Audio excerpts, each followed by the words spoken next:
সাথে সাবমিটে ক্লিক করবেন, অটোমেটিকলি আপনার রেজাল্ট চলে আসবে। আসসালামু আলাইকুম রহমতুল্লাহ। এখনো যারা আমরা এসএসসির রেজাল্টটা দেখতে পারি নাই তাদের জন্য এই ভিডিওটা। আমরা সর্বপ্রথম আমাদের মোবাইলে থাকা কিংবা কম্পিউটারের মাধ্যমে ক্রোম ব্রাউজারে চলে যাব। আমি শুধু আপনাদেরকে বোঝানোর জন্য সহজভাবে কম্পিউটার স্ক্রিন দিয়ে দেখাইতেছি। এটা ইচ্ছা করলে আপনার মোবাইলের মাধ্যমেও করতে পারবেন।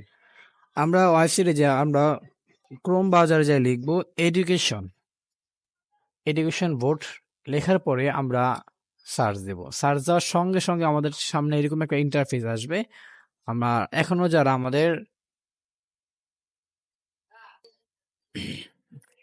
যারা আমাদের রেজাল্ট আমরা দেখতে পারিনি তাদের জন্য এই ভিডিওটা। তো সর্বপ্রথম আমরা আমাদের বোর্ড দিয়ে দিব। তো আমি যেটা এখন চেক করতেছি সেটার বোর্ড হচ্ছে মাদ্রাসা। আপনার যদি মাদ্রাসা বা স্কুল বোর্ড হয় বা যে টাকা বোর্ড হয় আপনি সেটা দিয়ে দিবেন। তারপরে আপনি দিয়ে দিবেন আপনার রোল নাম্বার। তো আমি আমার রোল নাম্বার বসিয়ে দিচ্ছি।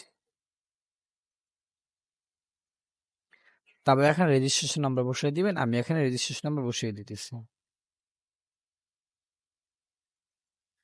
তারপর এখানে একটা যোগ থাকবে ৮ এবং ২। এই যোগটা আপনি এখানে বসিয়ে দিবেন। আপনার যেখানে যেই যোগটা আসবে আপনার সেখানে যোগ করে বসিয়ে দিবেন। এই ৩টা ডকুমেন্টস দেওয়ার সাথে সাথে সাবমিটে ক্লিক করবেন, অটোমেটিকলি আপনার রেজাল্ট চলে আসবে। আশা করি এভাবে আপনারা আপনাদের রেজাল্ট দেখতে পারবেন। তারপর ইচ্ছা করলে এখানে প্রিন্ট আছে, প্রিন্টে ক্লিক করার সঙ্গে সঙ্গে এটা আপনি ইচ্ছা করলে প্রিন্ট করে নিতে পারবেন। খুব সহজভাবে আমরা কিন্তু আমাদের এসএসসি রেজাল্টটা দেখে ফেললাম।